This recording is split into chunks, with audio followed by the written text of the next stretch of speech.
You're live. Welcome to Slow News Day Live. My name is Steve Boykin, and I am here in damp, frigid Boulder Creek, California. Glory Jones is on the road today, so she will not be with us. We send our undying and unconditional love out to her and her fuzzy ass head. And she will be back with us next week, I believe. Joining me today is one of the way back in the day members of the Hacktivist Collective Anonymous, a gentleman who goes by the name Your Mark Lubbers. He's been on the show before. We had a fantastic conversation. Very glad to have him back on. It's been far too long.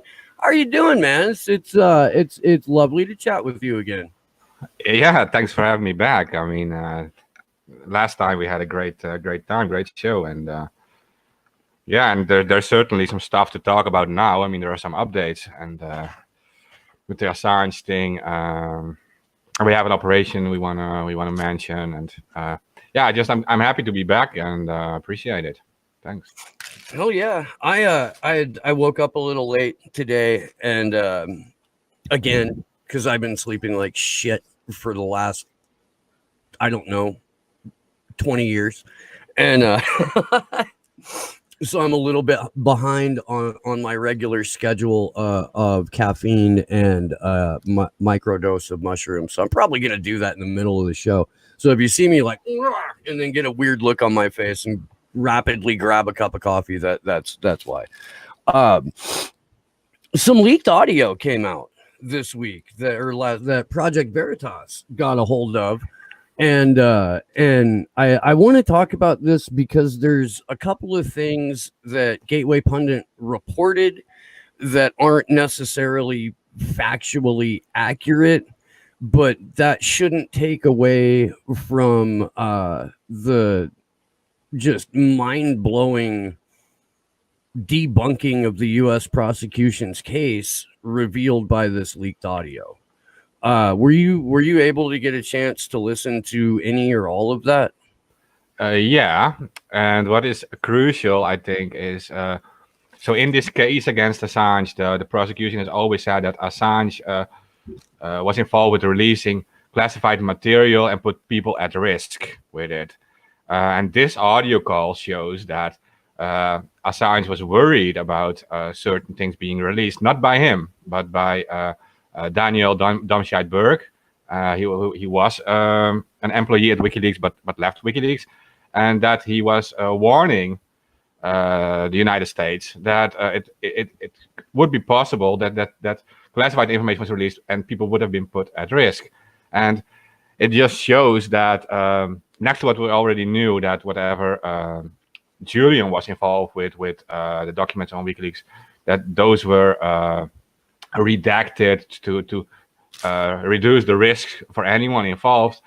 That's what we already knew. But now we also know that he also warned them to take some precautions to keep people safe. So it shows that he did do his journalistic job and try to reduce the damage and focus just on the corruption or whatever for the powerful, and not put individuals in danger. And that, I think, is a very powerful fact that we now have got evidence for.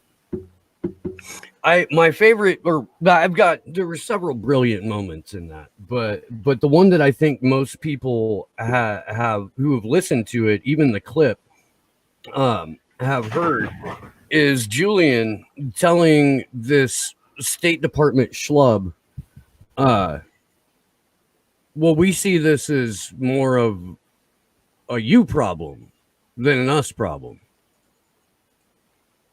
And like the fucking cast iron balls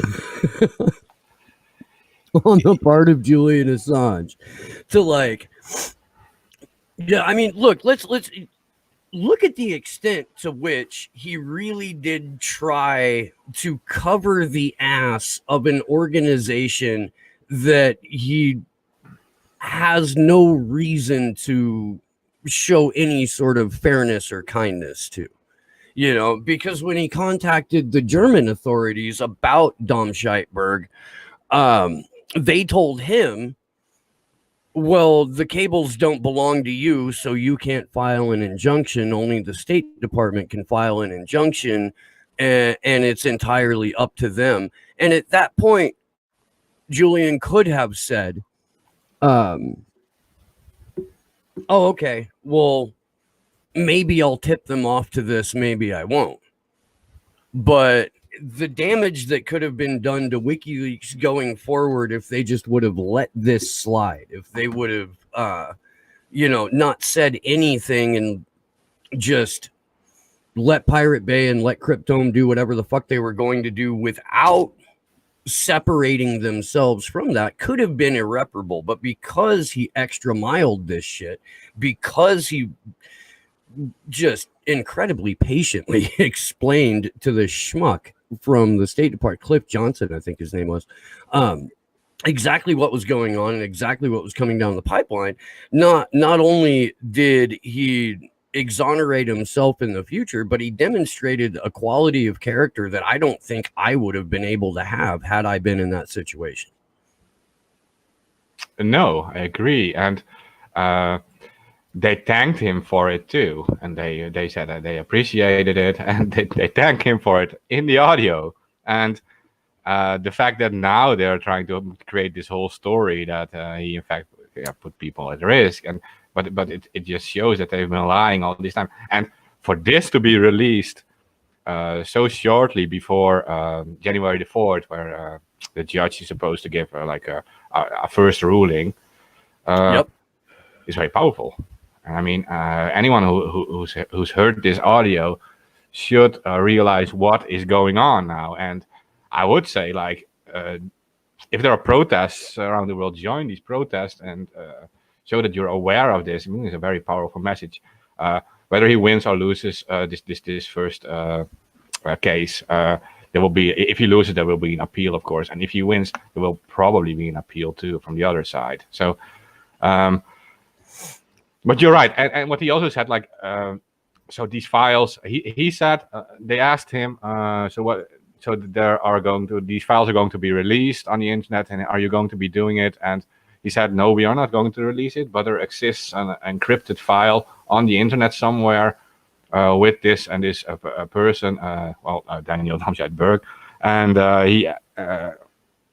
he thinks it will be released any moment now, and he doesn't have any control over it. He can't stop the release either, so he just warns them that it's going to happen. And he was not involved with that. He is not. He said, we would not release these things. We would not put people at risk like that. And he said also that in the past they only still released unclassified from the State Department, but this would be a classified information with sensitive information in it. So he did his job, and like you said, I would probably have not done it either. I mean, it was obvious that they were committing war crimes and that they were doing very bad things all over the world, and the truth. It was time to get the truth out in whatever way, but he did it as safely as possible and very professionally, and they can't be put any blame on him. So that's all I can say about it. And now, I mean, to your point about it coming out so close to the 4th, when District Judge and concierge to the U.S. State Department, Vanessa Bareitzer, reads the decision on this, I think it's crucial. I think that if anybody in a position of power that is any way, shape, or form hesitant about the implications and the precedents that this case will set has to be affected by that. They have to take that into consideration. And if anyone is in Bareitzer's ear that isn't 100% in the pocket of the U.S. government, has a chance to talk to her,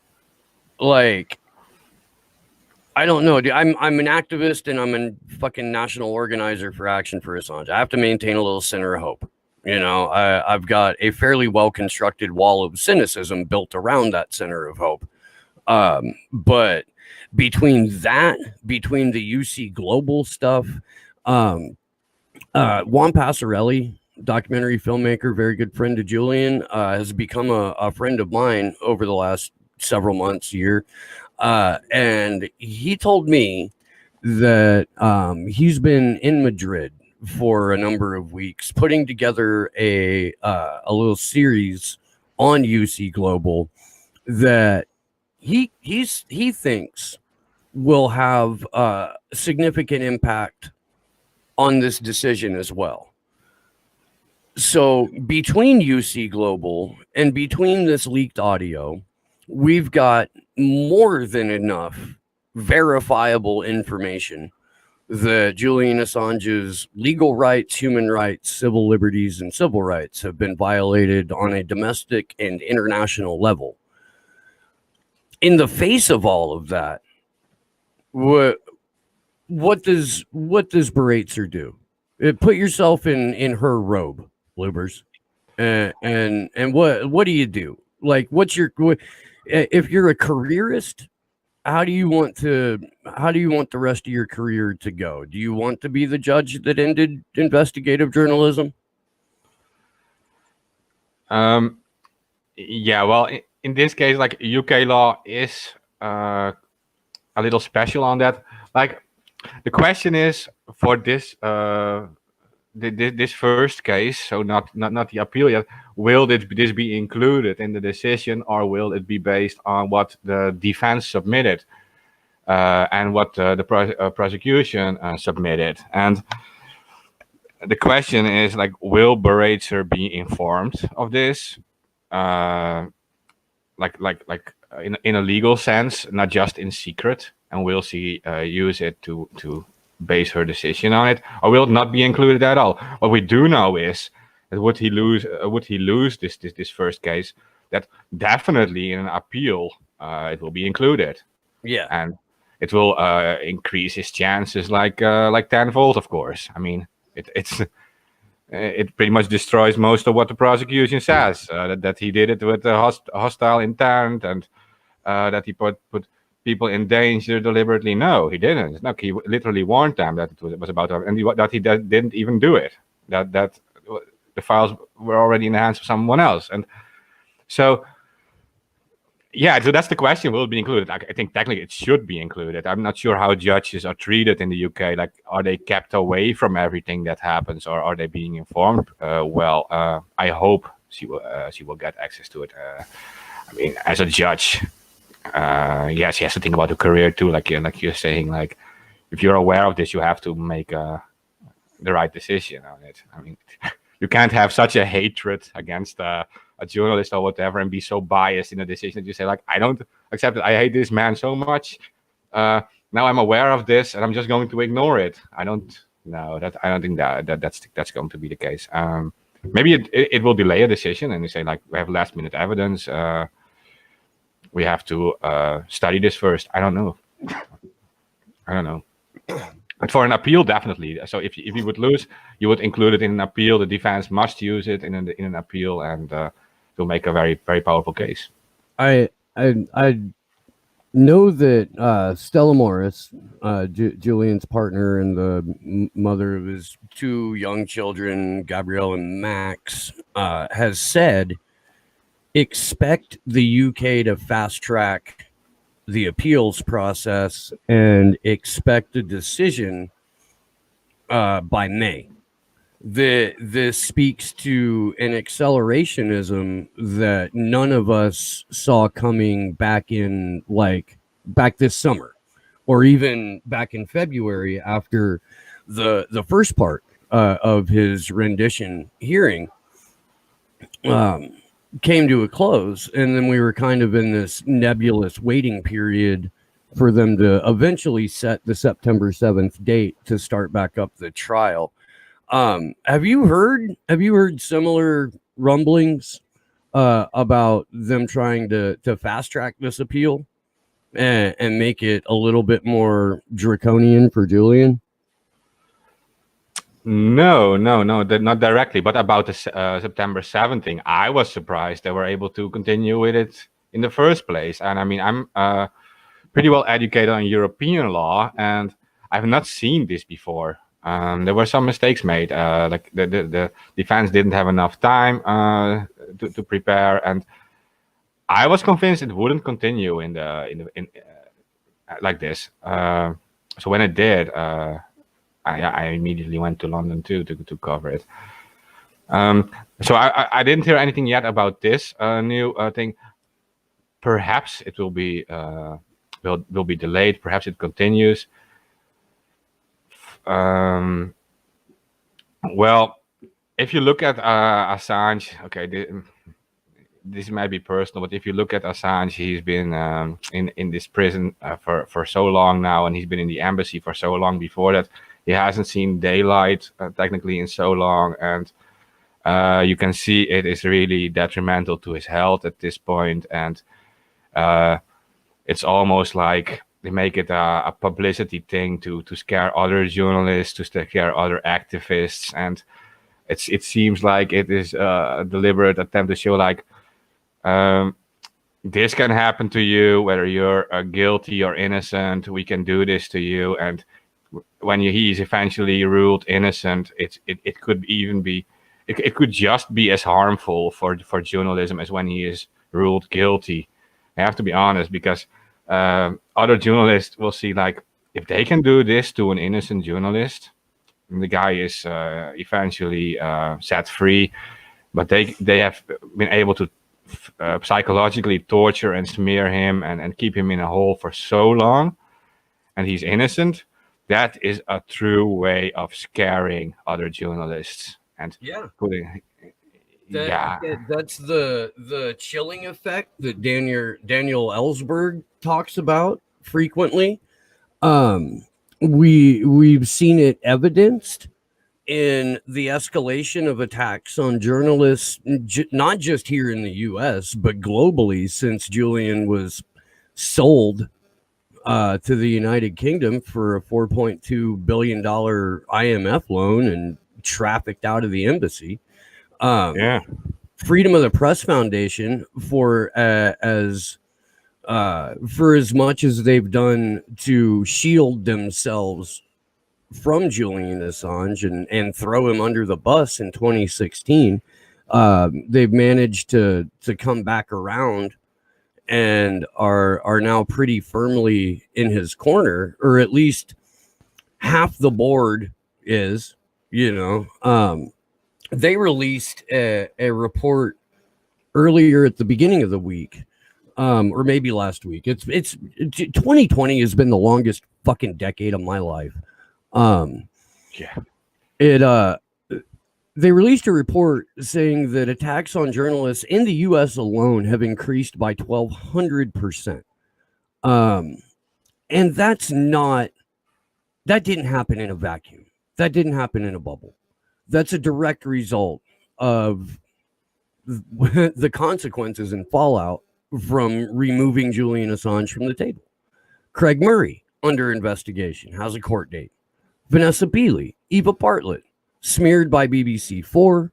In Vanessa Beeley's case, she was the center of veiled threat of legal action and an aiding and abetting terrorism charge for walking outside of her door and asking people who lived in the neighborhood what happened to them. I mean, that's where we're at right now. And I know that it's not just happening in the West, it's happening everywhere. And Julian Assange and WikiLeaks have played such an integral role in ordinary citizens across the global South getting some sort of recompense, some sort of justice out of all of the war crimes and all of the corporate crimes that have been perpetrated against them, that without his voice and his organization operating at full capacity, it's been just fucking open season on these poor bastards. And again, man, like none of this is happening in a vacuum. You know what I mean?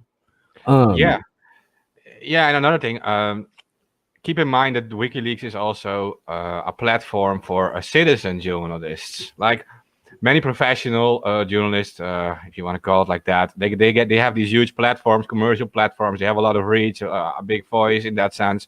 But WikiLeaks gave a voice or gives a voice to ordinary people. I mean, everyone is able to leak files to that platform, and everyone is able to do research. Everyone is able to videotape what happens on the street and what they're able to do to expose a lot of stuff. And so this also puts it stops citizen journalists from being able to speak out, and it scares people, the normal people, into submission. And that is also what I think is very scary, because this is actually what we really need. Like in this time, everyone has a phone these days. You can like use a camera and videotape, like for example, like police brutality or something on the street, and you can expose this. You can leak it online, and you can actually show the world in seconds that something is going on. And platforms like WikiLeaks are crucial to do such things. And if I give an example, you had the Free Catalonia movement, right?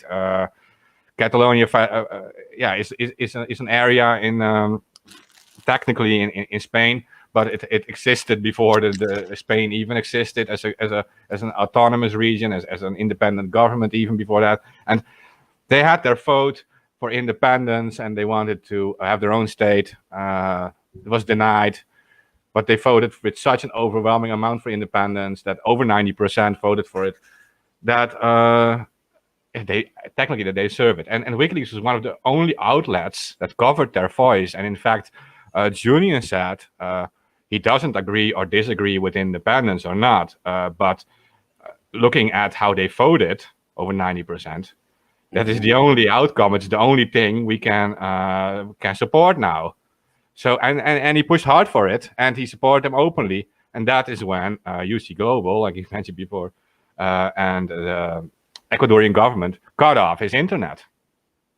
That was the moment his internet was cut off, because Ecuador, I'm not sure if people are aware of it, is a former Spanish colony, and the Spanish have a huge influence there, and they just cut him off because he spoke out for Catalonia.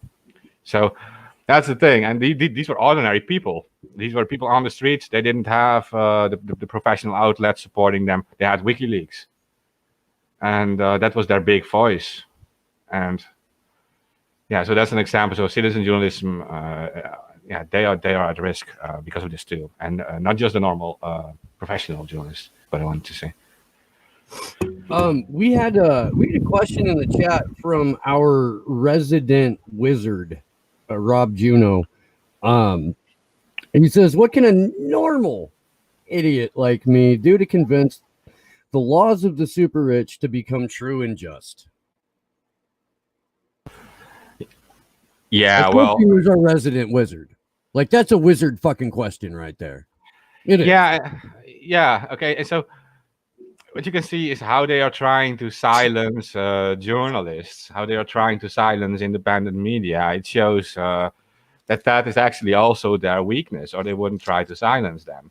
So what they are scared of is independent voices getting a lot of reach, getting a lot of traction.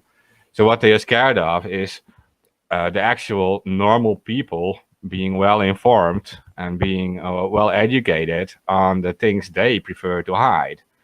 And so to convince, it says convince the laws of the super rich.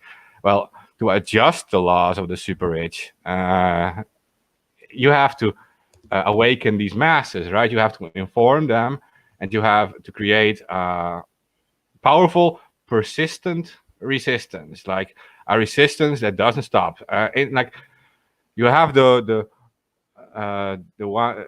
Okay, so we have it with the Julian Assange thing. We've been fighting for him well over a decade, right? And it doesn't stop. We continue with it, and we will continue until he's free.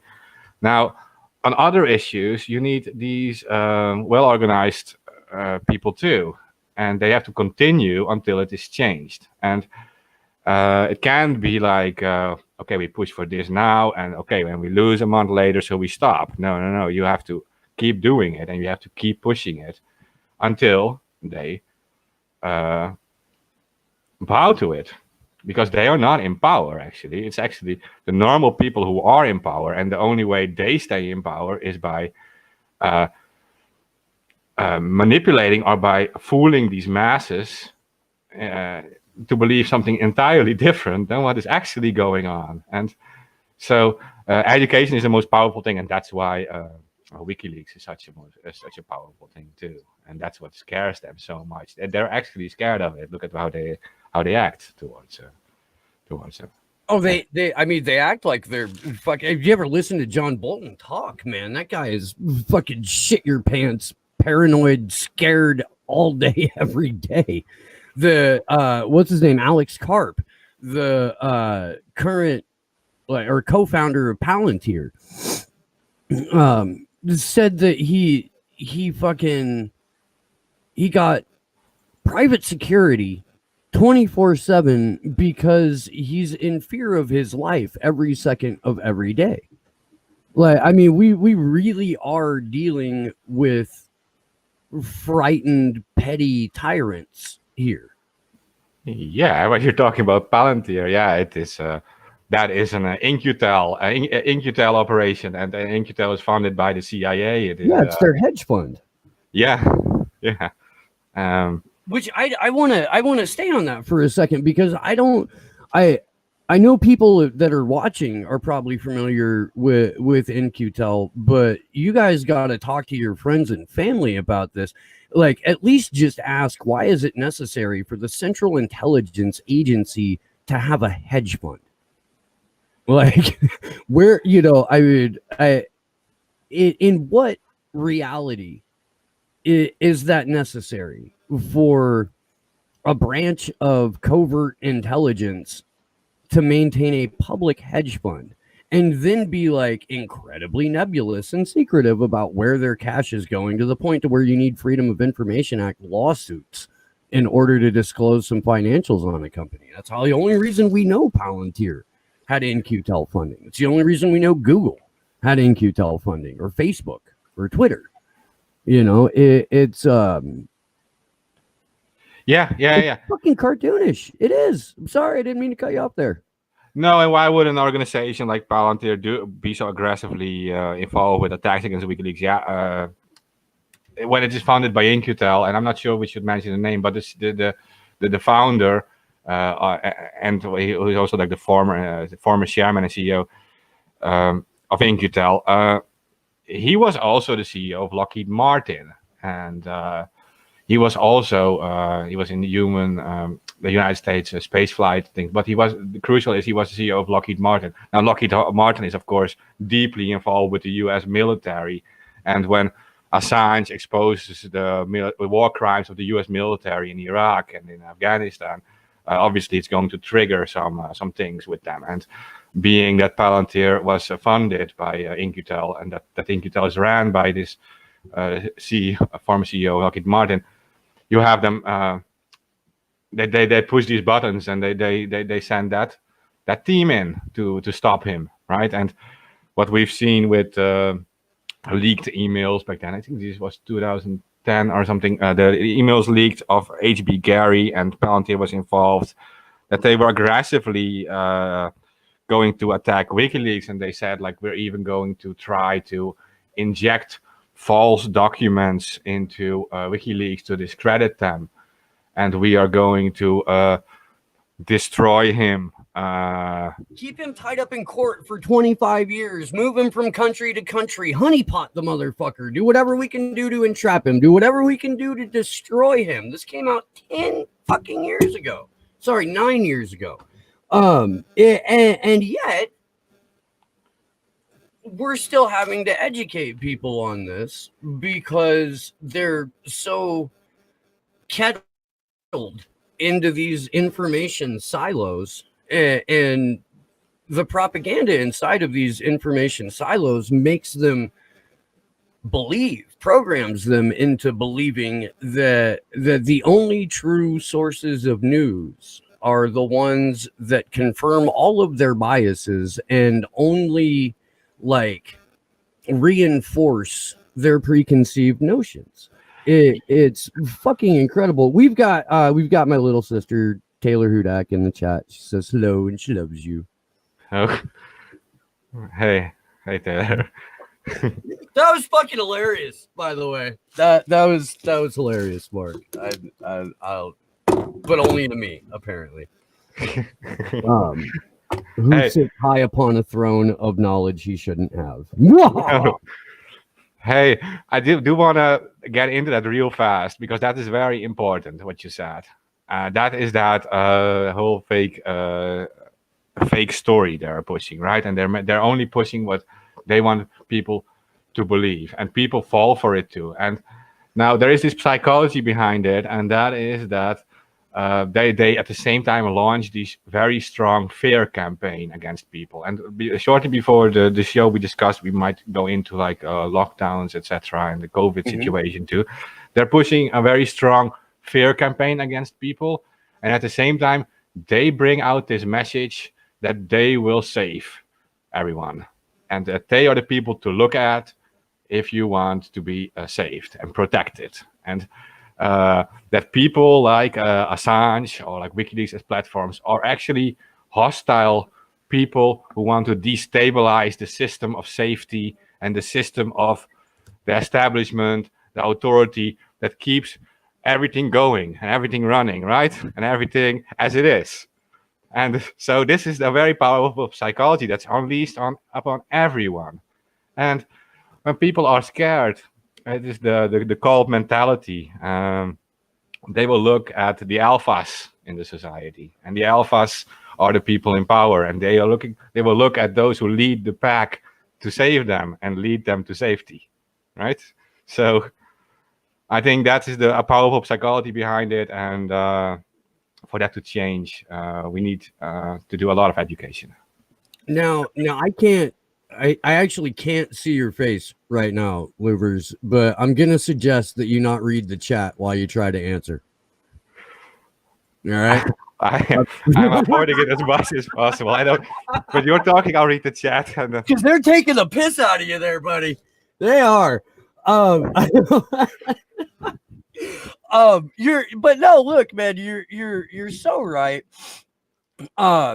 We've talked about this, and there's other people in independent media that do kind of, talk about this where when you've got people petrified by fear and then you show them a strong man, they're going to follow this strong man, or at least whoever is the perceived authority figure, even if that is a fucking concave chested corpse like looking Bill fucking Gates, or a fucking like extra from Dune like Klaus Schwab looks with his fucking creepy silver pointy pointy shouldered jacket or whatever the hell that was. I do want to talk about the lockdowns for a moment, because we were incredibly fortunate yesterday on the Free Assange vigil to be able to spend a couple of hours with the former UK ambassador to Syria, Peter Ford.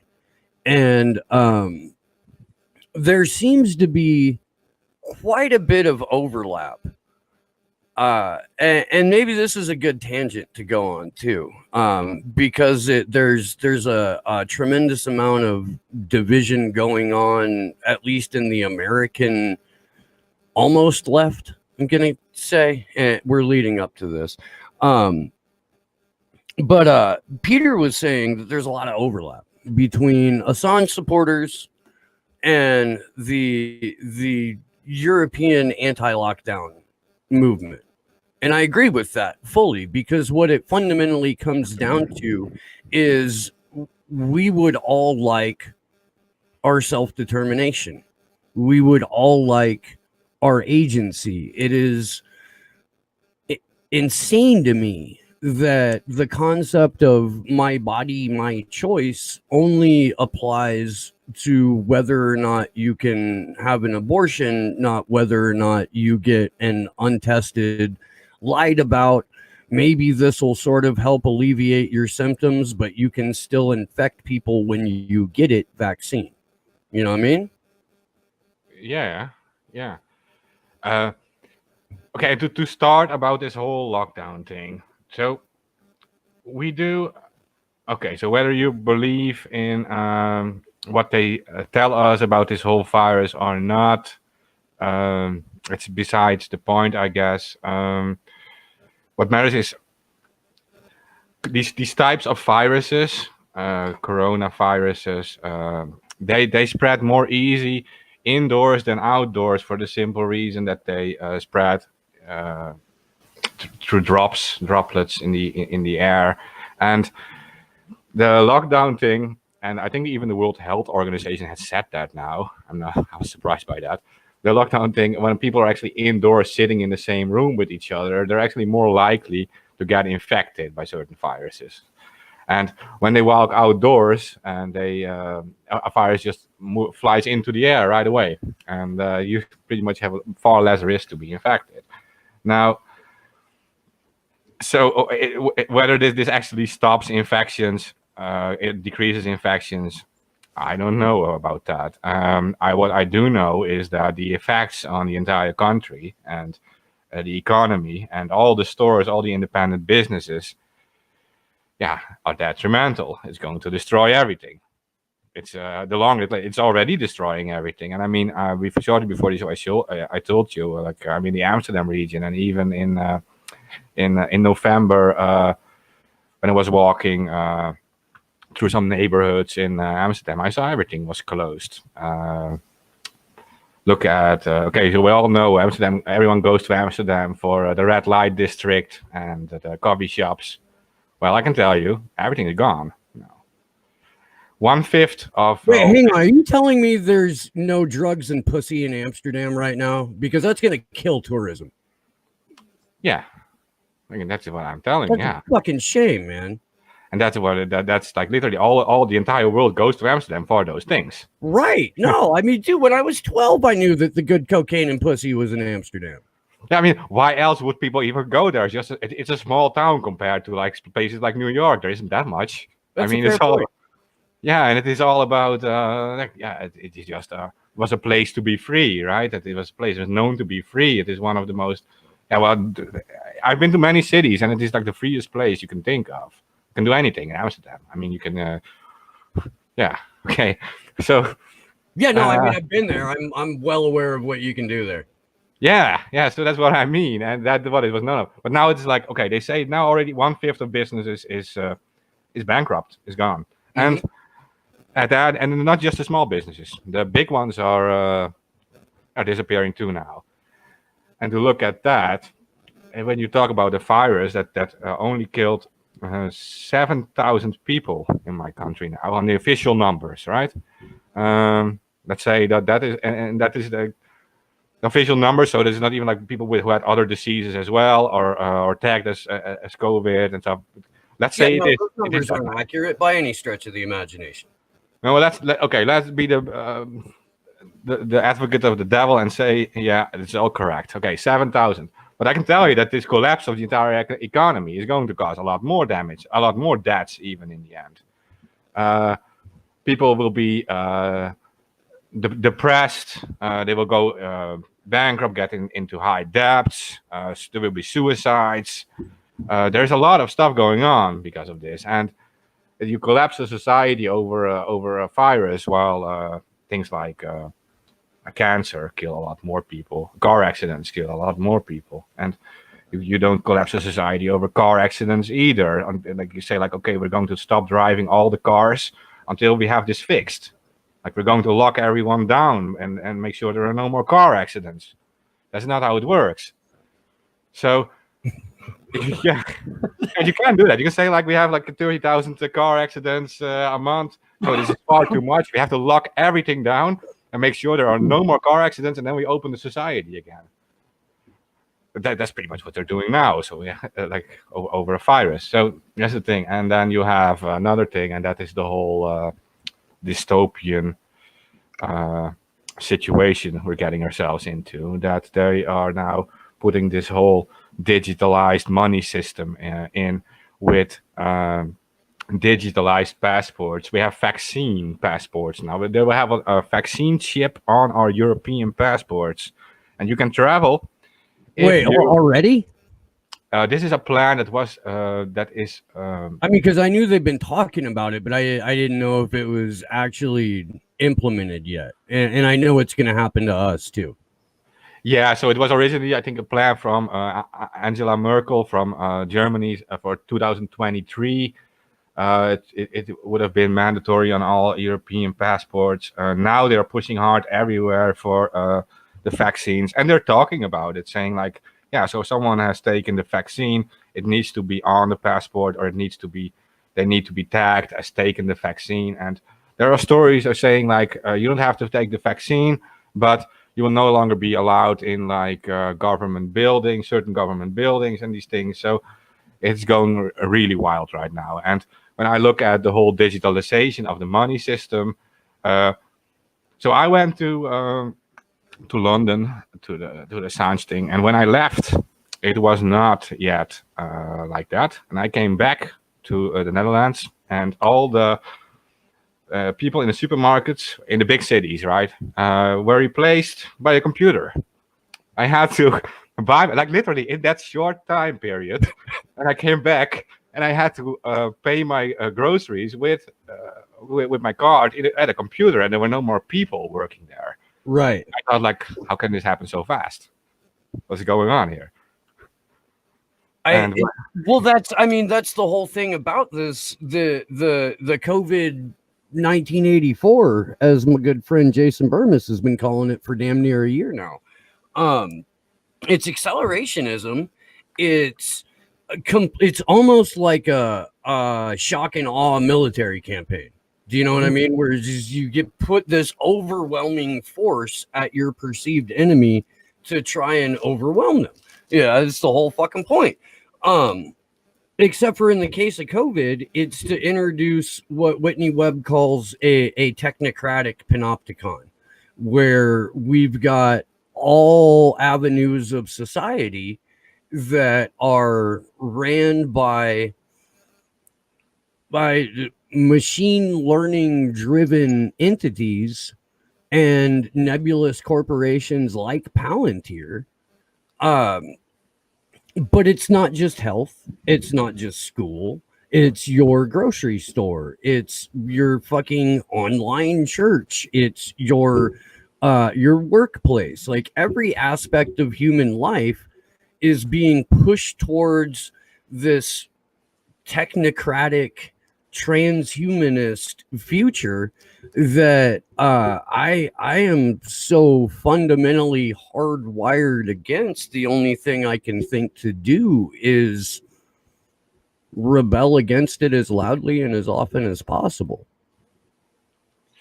Yeah, because everyone else seems to be just falling in line, and they're not saying anything again. And yeah, when we just talked about like independent media being, pretty much being destroyed, we know like we don't get the alternative voices in the way that we deserve. So we can't trust the general opinion anymore, and it is scary. And there always have to be dissident voices, whether we are like right or wrong. It is crucial we have dissident voices.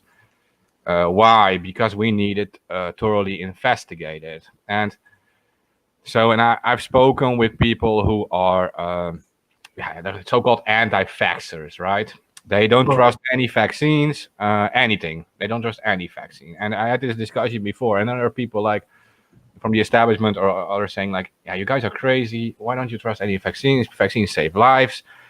And I always try to find this middle way, and I say like, yeah, but you have to realize the history of big pharma, where they come from and what they've been involved with. And you have to realize the history of super capitalism, where it is always necessary to keep the costs as low as possible and the profits as high as possible. Meaning the ingredients you put in it, you try to get them as cheap as possible, and you don't always look at the best ingredient. And what I want to say with that is that the super anti-vaxxers are necessary to keep our eyes on the vaccines and on big pharma at all times. And we have to So you need to make sure all the eyes are on them. So even if you would say like they're not bad people, make sure that they're being watched and they do the best possible thing for us. I mean, Uh, that's sound advice. It is. I don't consider myself like anti-vax. I've had them. My kids have had some. They haven't been given the frequency and schedule of vaccines that they want kids to have nowadays because it's fucking ridiculous. You shouldn't need 60 shots before you go to school. You shouldn't. no, Like that's fucking nuts. Um, but I'm definitely anti this vax. yeah, Like there's no evidence to support the assertion that I should trust Pfizer. There's no evidence to support the assertion that I should trust Moderna or AstraZeneca at all with anything. And the fact that they went ahead and got immunity immunity from prosecution, immunity from lawsuit before they even released this thing. The fact that we have a thing called vaccine court,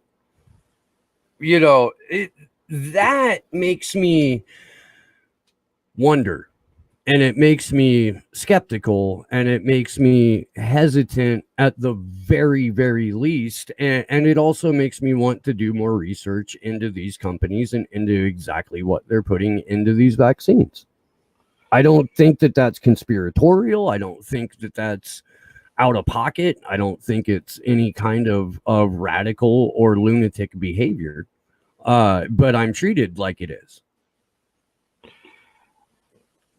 yeah, but it's not like and no, but like let me give an example like about Bayer, for example. Like we are not allowed to say anything bad about Bayer. We don't know much about it, but when we say, oh yeah, Bayer also owns Monsanto, then everyone has this trigger of, oh yeah, Monsanto, that's the very bad company that actually gives these brings these products into the market that destroy our soil and cause cancer.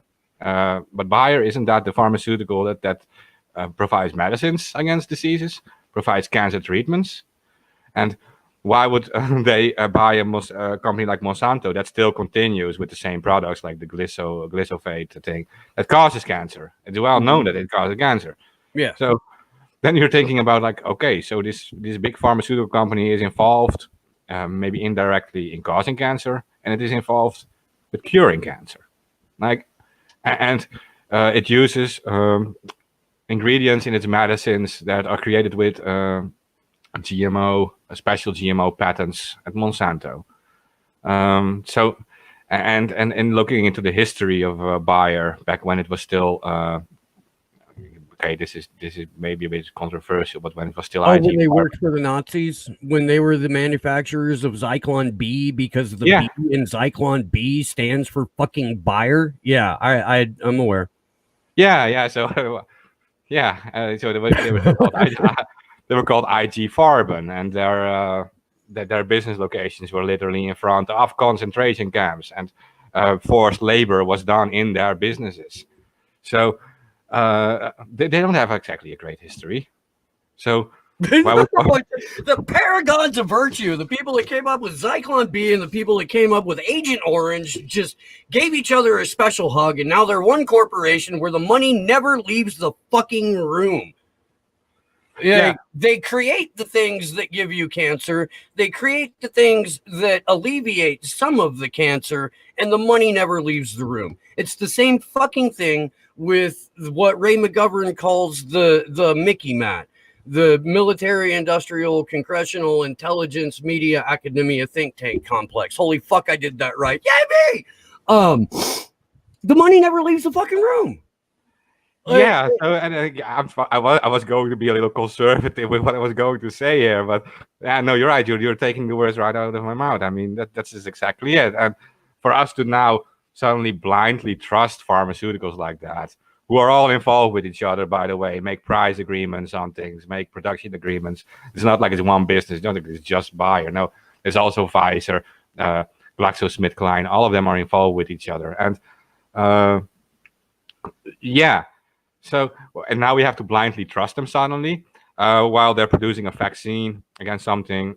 Okay, coronaviruses are from the 1960s. The first one was discovered in the 1960s, causes a common cold. They've been looking for a medicine since the 1960s, and now there is like an epidemic, and they got a medicine in less than a year. In less than a year, when 2 months ago, the exact same mRNA vaccines that they were testing had an 80 to 90% failure rate.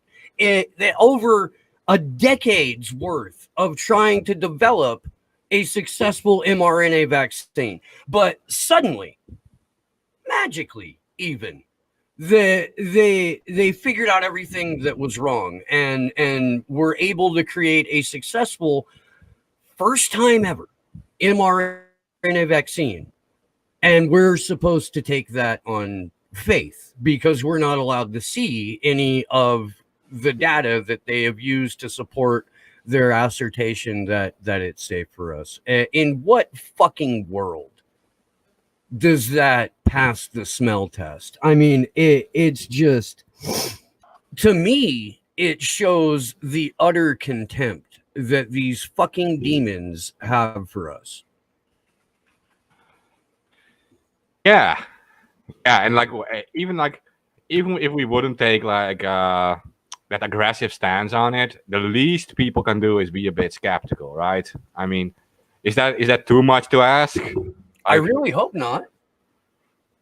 Yeah, no, I mean, even if we advocate for them and say like, okay, maybe they have the best in mind, all the world is watching them, and they just want to be the first in the race and whatever. Yeah, but still, you be skeptical about it, and you need if you create certain medicines or vaccines, you can't just skip the animal testing, for example. You can't just skip it. You can just say like there is a reason why there is animal testing. There is a reason why they test it on animals first before they test it on humans. You need to know the effects. You need to know the long-term effects of things too. We don't know the long-term effects of any of this. It's just created. And then when I look at social media and I see all these celebrities taking it, and like, I'm so proud to take the vaccine, but you don't even know what you're taking. You don't know what the effects are 5 years from now or 10 years from now. What are you even doing? Like, how can you advocate for this? And when doctors do the same thing, okay, and I get the whole fear thing again. Everyone is scared. We might get the virus. Yeah, so you just take a thing and you don't even know what it is.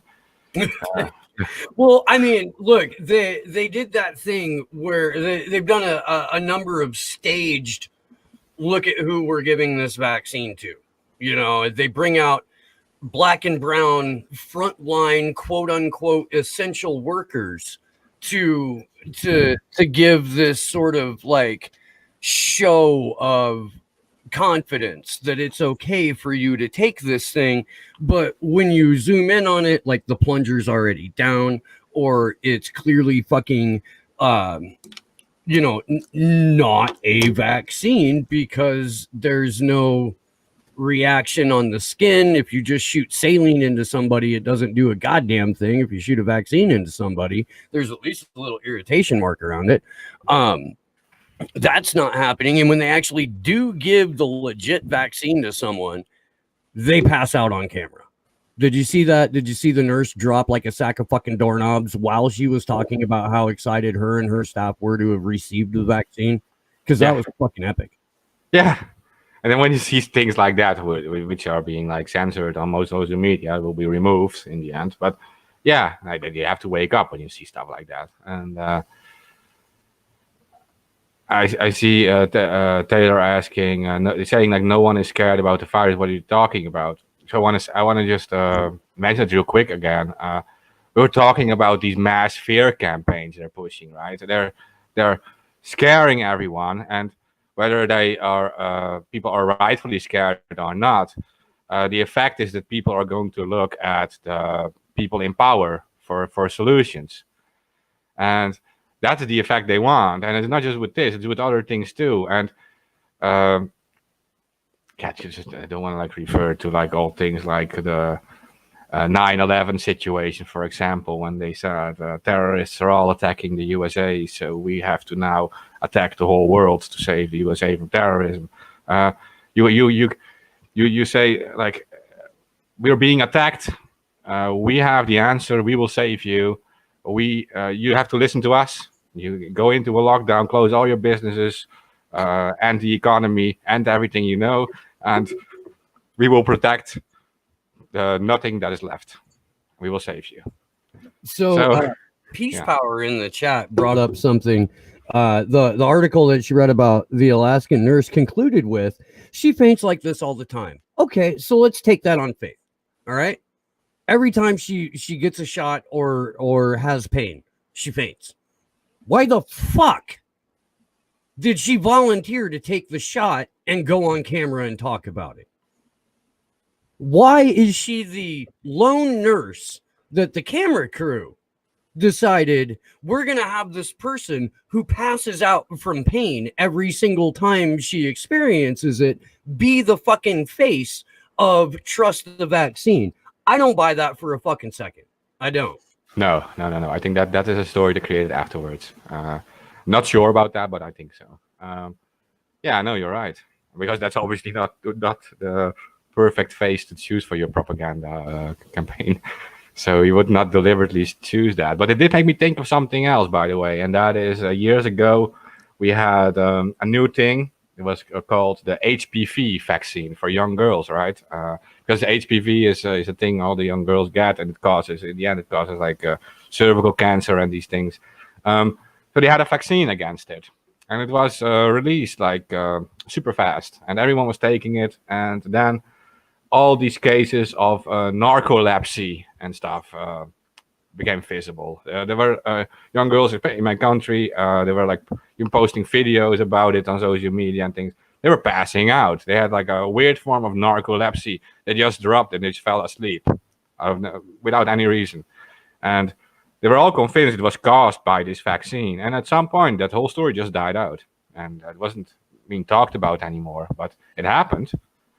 And it was the direct effect of it, and it made me think of it when you said that lady passed out suddenly. Yeah. No, and the HPV vaccine is another one of those things that has prosecutorial immunity. It's one of those things where there's no recompense or compensation for victims of that particular vaccine's injury. It's out of fucking hand, and still we're just, because the quote unquote right people are telling you to trust it, you're just supposed to accept that, because asking questions, Lubbers, has now become treason. Asking questions, just questions, means that you're suddenly dangerous. Yeah, and that is kind of the opposite of what it should be, because it's not a crime to ask questions at all. It is something you should do, and you have to be skeptical. And it doesn't mean that you're against society or that you're like destabilizing democracy or whatever. All these stories is just not true. You're not hostile against your society. No, you're actually trying to benefit the society. And there are, like in America, you have a constitution, and there is a right to free speech for a reason. You need to be able to hold the people in power accountable. You need to be able to criticize them, and you have to also understand that you're supposed to vote for these people. They're not in control of you. You're in control of them. They are your employees. Like, you elect them, and when you elect people, make sure that you elect them in an educated way. Make sure that you know everything that goes on around these people. Make sure that you know everything that goes on around this entire establishment thing. I mean, people don't realize that this is the opposite way. It is not like it is being portrayed now, and they're supposed to do us a service. They're supposed to be working for us, and yeah. So Well, I mean, look, I think the time to, I think it's past the time to drop that pretense. I mean, there's no evidence to support the fact that Congress critters work for us. In fact, it's pretty emblematic right now that they don't. There's this weird manufactured fucking. It feels manufactured to me. At least not on the part of Jimmy Dore or what he was trying to get done, because that's working, but on the response end, the congressional end, the media arm that surrounds like AOC and the squad and shit like that. And I don't know if this is even anything that you've been paying attention to, but the last 2 weeks, like all of the fucking air out of the internet has been sucked into this Jimmy Dore versus everybody else versus and it's so fucking nonsensical. But the reason that I do want to bring it up is because there's a side stream where all of the people who have promoted Russiagate, all of the people who are using Jimmy Dore wants politicians to do the bare minimum of their job as a vehicle to shit on Julian Assange is just over fucking whelming, and I'm goddamn sick of it. Like and again, I don't know if you've noticed any of this shit, but it's everywhere, at least in my sphere, and I want it to go away. Yeah, I don't know. I don't really watch Jimmy Dore. I've seen some things of him, and the fact he uses a big outlet like that to at least bring us some truth. I mean, you both know, like to me and you, he pretty much he stays on the surface, right? I mean, he doesn't touch on the really hardcore subjects, but at least he does something. He does more than most of them do, and that can be respected. And I mean, the fact that he's being treated like that is, it's very bad. And that Assange is again being attacked over it. That's disturbing, of course. And I mean, it's a new thing that I just started seeing in the last like 48 hours, where the people who are these like neoliberals and training wheels that call themselves progressives have been like, when they run out of an argument, a cogent argument for why is it such a bad thing for politicians to hold a vote, like, isn't that what they're supposed to do in the first fucking place? When they run out of argument for that, they start going after like intangible things, like, okay, well, this person liked Tulsi Gabbard, so they're bad. Or this person likes Julian Assange, and that makes them wrong. That makes them wrong about the issue that they were trying to raise. And it's so fucking sideways. Like, it's such an odd avenue of attack to me, to be like, I can't deal with the substance of the issue, so I'm going to bring up the fact that you support an award-winning journalist. Okay. Yeah. What does that have to do with him? What the fuck does that have to do with Building 7? Yeah. Throw that one in. That was for Pasta, in case he's listening. I do see that the convo couch is in the chat. But those guys are in Florida. We'll never forget about Building 7. You know, actually, by the way, if you haven't seen the documentary, the architects and engineers for 9/11 Truth came out, dropped a doc called 7, where the main premise is, look, we're not going to say one way or the other what did happen to Building 7, but we are going to prove beyond a shadow of a doubt that the official narrative surrounding Building 7 cannot be true. And it's an excellently done film. Dylan Avery put it together. Richard Gage with Architects and Engineers for 9/11 Truth and I have been emailing over the past week or so. We're going to get them on at some point in January to have an in-depth conversation about all of this, because until we like publicly settle and deal with what happened on September 11th, everything surrounding COVID is going to continue to happen to us. You know, one hand washes the other on this one, in my opinion.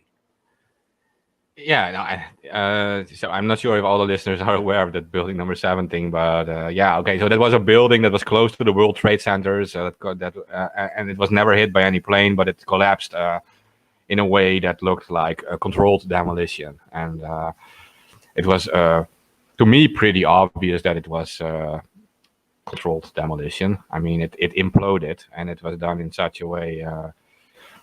It's hard to get around that. And I've seen a demolition expert from my country. I'm sad he passed away in a car accident. Danny Yowenko. He's on YouTube with his videos, and he was one of the highest regarded demolition experts in my country. And he looked at the video and he said, like, yeah, this is controlled demolition. This is how we do it. We implode a building to remove as much possible collateral damage, and this is how you do it. And he was explaining where they would have placed the demolition and everything. And so yeah, for people, if people don't know what building number 7 was, it was the CIA, and everything was in there, and the financial records of the Pentagon, and a lot of important files were there, and it all disappeared that day. And regardless of the other 2 buildings that collapsed, it was I think it was Larry Silverstein himself who said pull it about that building, right?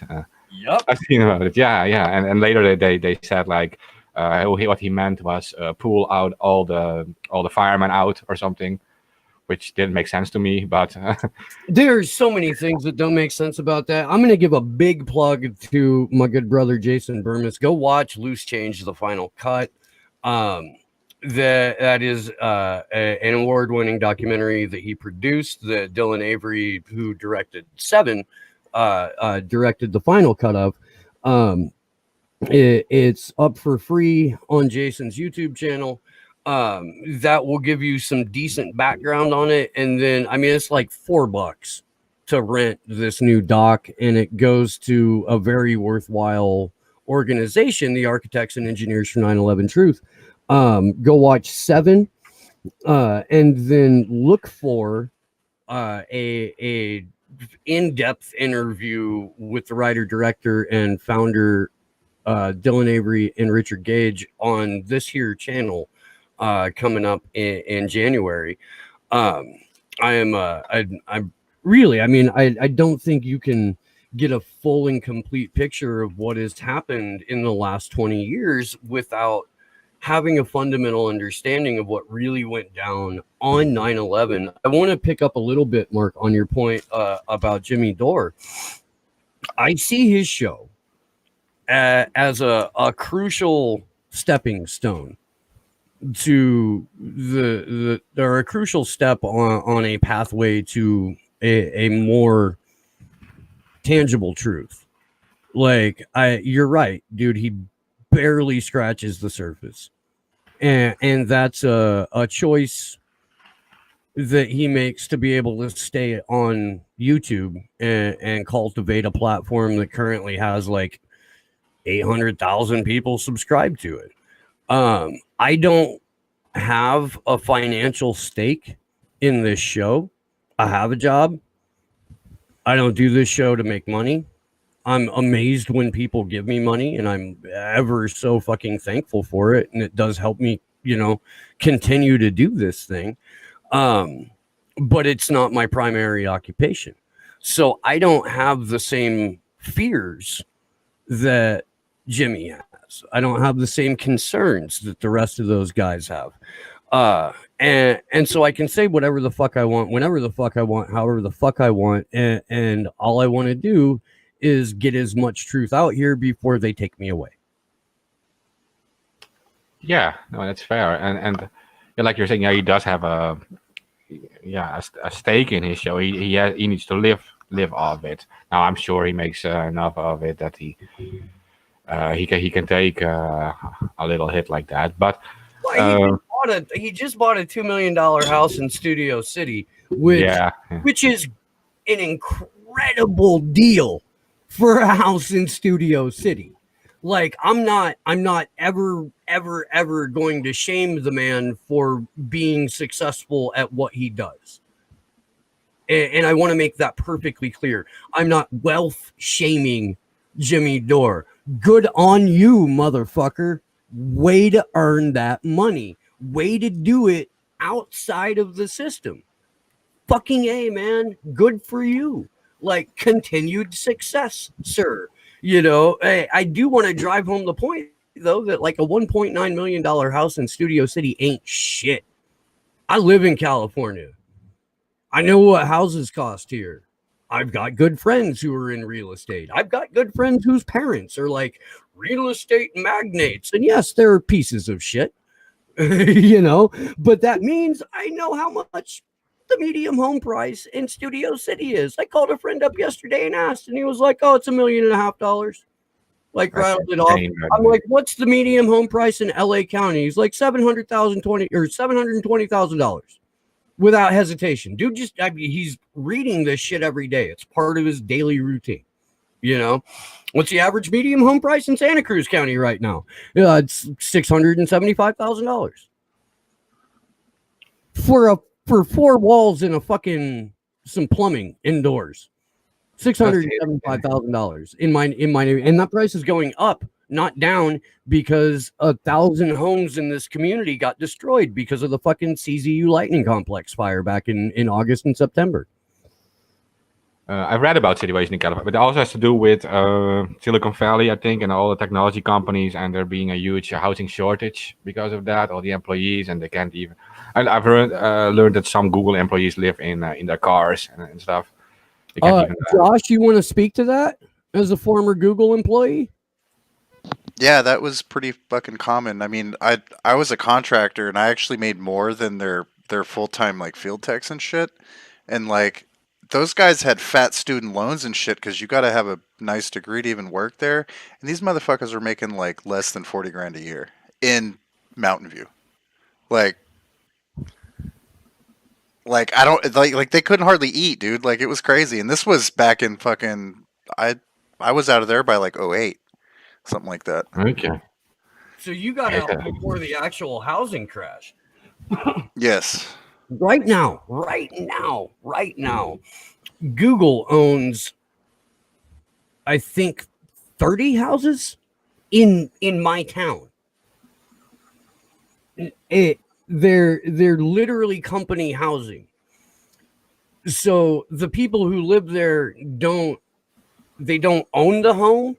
They get to live in the home, but they live in the home as like strangers, right? It's not their house. It's the company's house. And this should make people who have been in California for generations incredibly familiar, because the logging industry used to do that. There's a number of company towns here. The old fucking folk song, 16 tons. Where he says, St. Peter, don't you call me because I can't go. I done sold my soul to the company store. That's what's happening right now. Google has become the company store. Google has provided people with their housing, their ability to eat, their ability to have transportation, their ability to buy clothing. And they can take that away at any moment. So are you more incentivized or less incentivized to speak out against all the bullshit that Google does? I would wager you're less incentivized to do that. Yeah, you're right. It's just like that. These technology companies are pushing these prices up so incredibly high. And what I'm surprised with is that there's such a difference between like the prices in California and the prices like in on the other side of a country. And I mean, like when you say 2 million for a house, I mean I can buy a street for that price here. I mean, it doesn't cost anything here. That would be like outside of Amsterdam. Amsterdam is a pretty expensive city too, but yeah. And like you said, in 2008, everything collapsed, the financial crisis, and then the housing prices went down for a while, and now they're like through the roof again. And with the devaluation of money, it just gets worse and worse. So. The normal people will not be able to do that, but yeah, that is going to be that can be a huge discussion. That can put hours and hours of economic gibberish in a new talk about that if you want. But you know what, dude, I am not the guy to get into economics because it's an intellectual jerk off to me to like listen to people debate, you know, different economic theories when I have to live in the fucking real world. You know, I work with my fucking hands. I get paid in cash. I'm about to see cash go away. I have immediate fucking concerns about that because I don't want my identity or my ability to survive tied to US government controlled cryptocurrency matched with a social credit score. And that's where we're fucking headed. So my economic theory right now is where can I get to where the barter system will be a thing that we can set up. Because I deal with tangibles. You need a house, I can build you a house. What can I get from that? Can I get a year's worth of fucking eggs? Can I, like, will you, like, can you hook me up with enough fucking ammunition or arrows to where I can fucking eat? Because I'll go shoot some shit for food. I have no problems with that. I would prefer to die fishing off of my own deck on my own little patch of dirt. Like, if that's how that ends up, man, I led a good life, Yeah. Okay. And so this is one very good point, I think, and that is that people, whoever is listening, has to realize that there is a difference between the financial economy and the real economy, and that these big people in big finance are abusing a financial system, but they are not involved with or at least not yet, with the farmers producing food, with the people building the houses, and all these things have to go on with or without these bankers and with or without this uh, without this financial system. So there is two economies, and if everything collapses and the dollar becomes worth nothing, then there is a choice, like you put focus on the real economy and the trading system, like what you're saying. Like, I can build you a house and maybe you can return food to me, like eggs or whatever. Like, I can live from that, and that is the real thing people have to realize, that whatever happens, the farmers are going to want to produce food.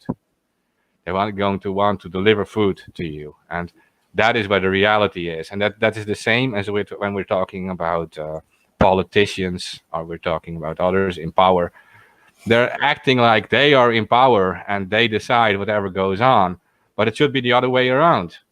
The real economy decides what goes on in your country, and the real people doing the real things, going, working, discussing with each other, they are deciding it, and that is where the real power needs to be returned to the real. That's how I feel about it. To the real economy, and you're saying, like, that they will replace everything with a crypto currency. It's likely that is what they want. Well, that's what they're telling us.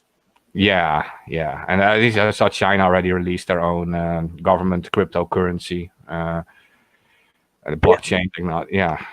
Yeah. So it's and look, man, like I'm fairly versed in Bavarian economics, Keynesian economics. Fucking, I know all of the fucking, like, Ayn Rand philosophies and shit like that. But in the here and now, since 1972, when we went off the gold standard and we developed fiat currency, it's our money is a faith-based belief system. At least in the United States, we're not tied to anything. People have a legitimate argument about the petrodollar, but that's only superficial, because the petrodollar is the current vehicle by which we're sort of staking our world currency, but that's only because it's the most convenient and it's where a shit ton of our resources are tied into, including our entire military industrial complex. But if the petrodollar were to go away today, we would still have free floating fiat currency that's not attached to fucking anything. It's a series of numbers entered on a fucking keyboard, you hit send, and that series of numbers goes into various Federal Reserve banks, which then lend that money at whatever fucking percentage interest they need to fucking keep their grift going. Like, that's not real. No, It's no. not. And I don't know, maybe I'm being fucking naive here, but like, if I can't see it to spend it, it doesn't feel real to me, you know? And the fact that we don't have it tied to gold, the fact that we don't have it tied to silver, the fact that we don't have it tied to fucking, I don't know, dude, like any sort of legit commodity makes it a faith-based belief system. Yeah, and in the fiat currency system. Okay, so in the U.S. you're dealing with a few results that come out of that. For example, you have the whole military-industrial complex. You have the Boeings and the Lockheed Martins, and you have the biggest military budget on the planet. And every year, some 800 billion goes in from the normal people into the hands of these few military corporations. And what they do in return with that is they attack all over the world. And what they do, and what is the result of that? They are gathering countries like Iraq that has a lot of oil. They're getting into countries like Afghanistan that has lithium in the mountains, like 3 trillion of lithium that was recently found there. They're collecting, they're conquering all these places. And you have a national debt. They're borrowing more and more money, and at the same time, they're invading these countries to get some kind of collateral for that money. It's the same as when you go to a bank and you want to borrow money. You say like, the bank says like, what do you have as collateral for this money? And you will say like, yeah, I got Iraq filled with oil, right? Yeah. So I can borrow more. So you can endlessly increase your national debt. If you collect all these resources and real estate, cheap real estate, because you have to also imagine that if you have a country like Iraq now, you have this river, the Tigris River. It's now mostly desert, but 50 years from now there could be a lot of huge houses for very rich people around this river. It's a beautiful location, and it could be worth a lot. The land that's worth nothing now can be worth millions and millions then. So you have collateral, and then you borrow more and more, and you create you borrow more money, and you create a system based on that, on debt. And the Federal Reserve, when it prints more money or it just increases the digital numbers, right? It effectively devaluates the money, and we're building our society on trust, on faith. Like you're saying, it's faith in the US dollar or whatever. It's not based on anything. It is based on what the media says, pretty much what the government says. But if you, technically, with the huge increase of the money supply, you're just devaluating. It is very easy.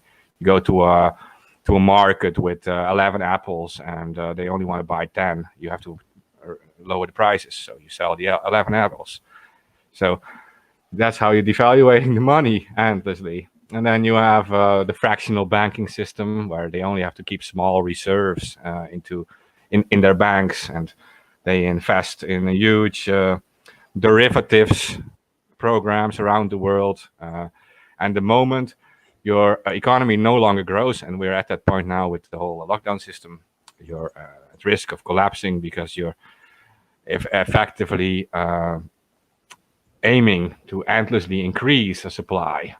And when your economy stops, you can no longer endlessly increase a supply. So your futures and your estimations you made will be at risk, and that is going to be an effect we will see in the near future.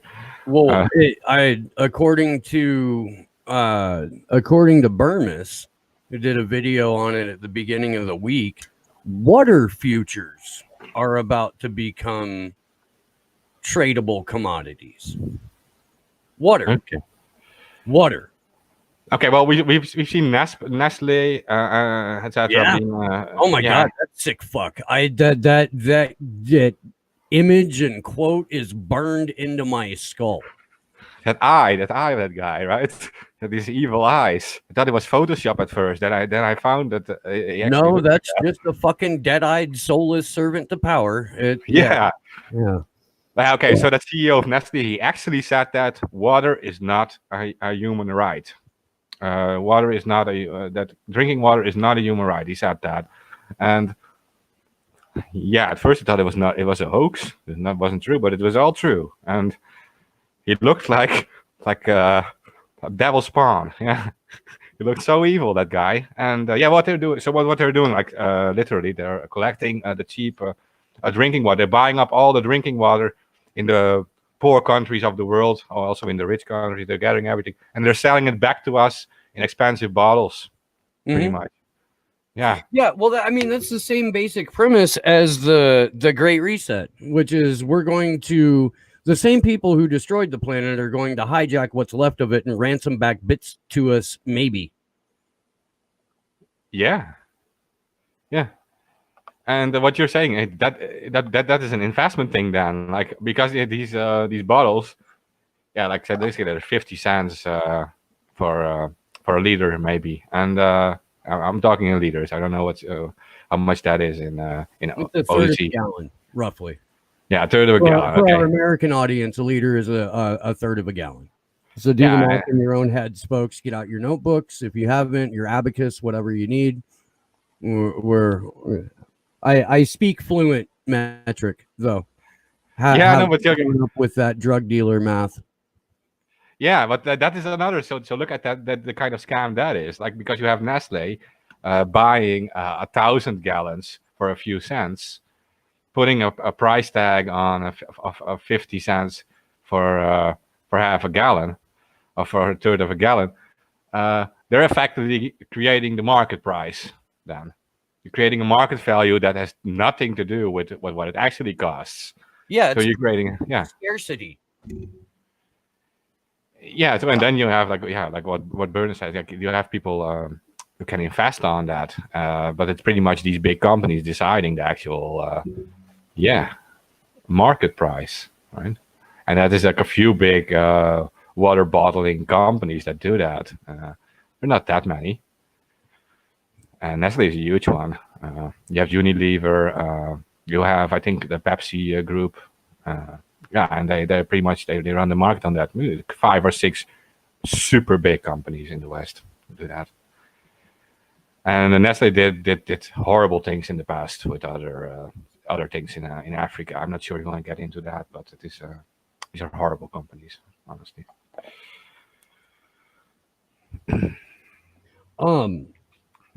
We've been going for about an hour and a half, and I've got some shit that I need to get to before the next show at 3. So if there's anything that you would like to promote, any anon ops that are going on that you would like to draw some eyes to, please go ahead and do that. And man, I love these conversations. Thank you so much for coming back onto the show. This has been just fucking fantastic. Yeah, well, it feels like we can go on forever, but we easily could. I could sit here for another like 4 hours, brother. Yeah. Without even noticing. Like, it doesn't feel like 90 minutes have gone by. I just now looked at the clock and went, "Oh fuck, I gotta go do some shit." We should do it sooner than later. It's true. Yeah. Yeah, so 2 things. Okay, I want to make it quick for you. So 2 things, and that's, of course, it's almost January, so the 4th of January is going to be the big outcome of the Julian case. So everyone should go into the streets, no matter what, and protest and make sure his voice is heard, and that people are aware that this is actually going on, and that there is going to be an outcome, and that there is likely, whatever happens, there's going to be an appeal from either side. And so that's January the 4th, protests all over the street for Julian Assange. And right now, with Anonymous, during the winter, we have, this is very important to me, Operation Safe Winter has been going on since 2013. What we do is all over the world. Everyone, you can just do this by yourself.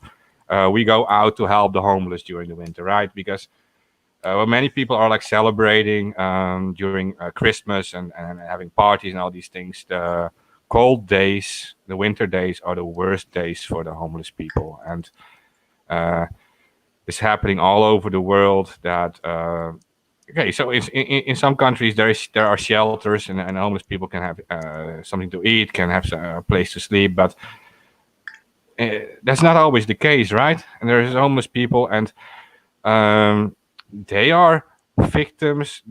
They're not to blame for this. I mean, in some cases they might be, but in most cases the system is to be blamed for this. Uh, Good people are left out of the system often, and you can do something to help these people. Everyone can do this yourself. You're dealing with lockdowns now, but you can just reach out to friends and family and go into your town and search locally for some homeless people and give them some necessary supplies. At least money is not always the thing that they need. It is supplies, something to eat, maybe blankets, something to keep them warm, right? That is what Operation Safe Winter is all about. We help the homeless all over the world, and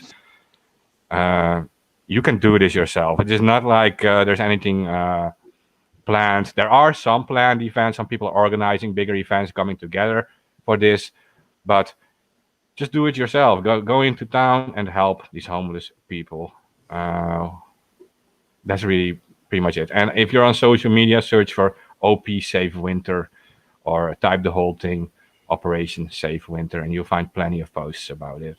We've got that hashtag dropped in the chat right now. And to piggyback on your comment regarding January 4th, Action for Assange will be in Washington, D.C., holding events the 3rd and 4th.